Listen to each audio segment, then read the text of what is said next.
Hello, it's Rebecca and today is another book review day and this is my fifth, I don't know why I do things with numbers, I can't count, I'm terrible at maths, fifth book that I've been reading for the BookaShelf 2016 reading challenge. I will put a link down below to what the challenge is about, but basically myself and Hannah over at Shelf Restraint put together a reading challenge of 26 books, and the challenge is to read a book that comes from a different category. And each category begins with a different letter of the alphabet, and so I have been reading a book for the category of T, a book with travelling in it or about travelling. So I have been reading 253 by Geoff Ryman. So I will read you the blurb, which is quite long, so please bear with me, and then I will talk to you about the book. A Bakerloo line tube train with no one standing and no empty seats carries 252 passengers. The driver makes 253.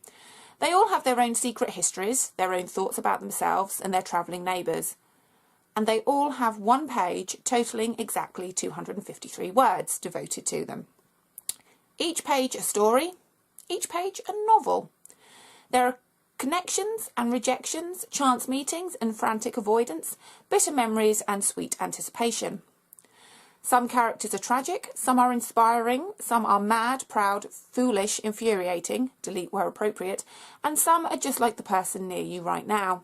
You'll meet Estelle, who's fallen madly in love with Saddam Hussein, James, who anaesthetises sick gorillas for a living, and who? A character which doesn't know where or what on earth he is. It's a 7.5-minute journey between Embankment and the Elephant and Castle. It's the journey of 253 lifetimes. This is the full text of the celebrated interactive novel that startled the web when it first went online. Only it can't crash. The downloading time is quicker and you can read it on the tube, the train, the bus, the plane, even in the car, so long as you're not driving. So this is a book that I have had for a couple of years. I got it for Christmas a few years ago. And the idea really fascinated me. I think I found this after I'd written one of my books about how people connect and how we're all connected as people. We know people who've experienced things, who've done things, etc., etc. So this really fascinated me, but it's taken me a very long time to pick it up and read it. And I chose this for the category of T, travel, because they're travelling on a tube train, even though it's only for 7.5 minutes and it's only between a couple of stops on the Bakerloo line on the London Underground. I still consider that to be travelling.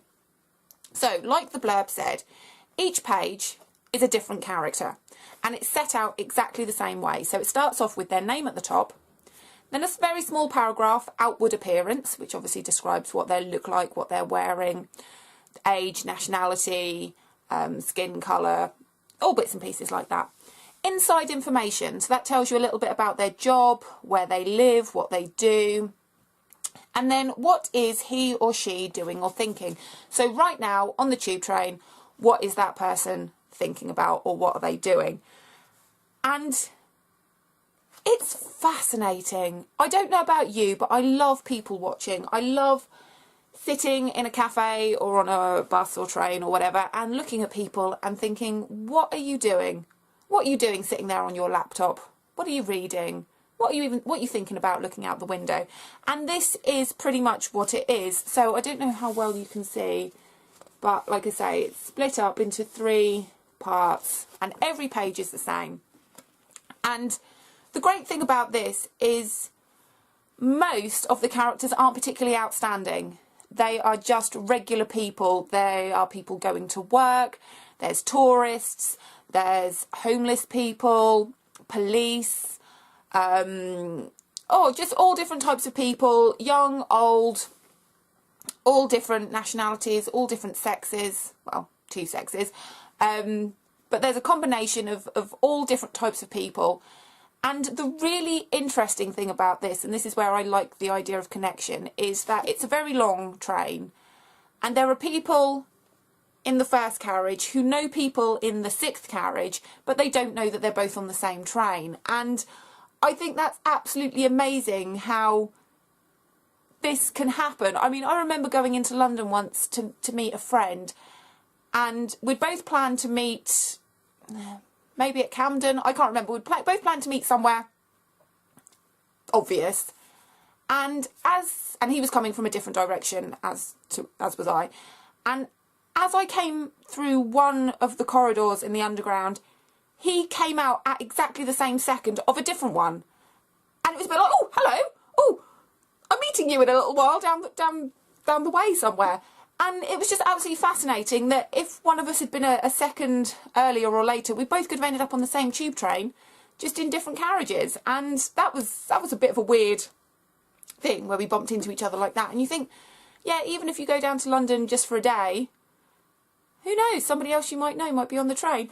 But so this doesn't really have a story, it doesn't really have a plot, but it has a lot of purpose. It really makes you think about who you are, what you're doing, what other people are doing, and how we perceive different people and how we behave around them and how we judge people. And we can share a train with somebody who may be the most fascinating person in the world, but because they look a little bit odd, or they might be a bit smelly, or they look homeless, that we shut ourselves off from them and we don't kind of share life with them.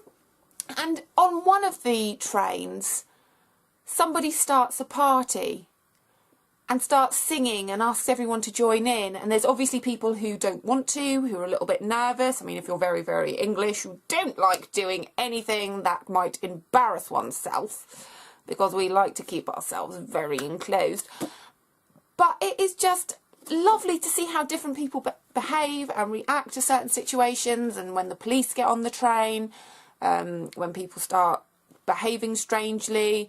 It's just a really fascinating book, and I think it's one of those that you could probably just pick up and put down and just read a couple of pages and just be taken into this weird world of regular people.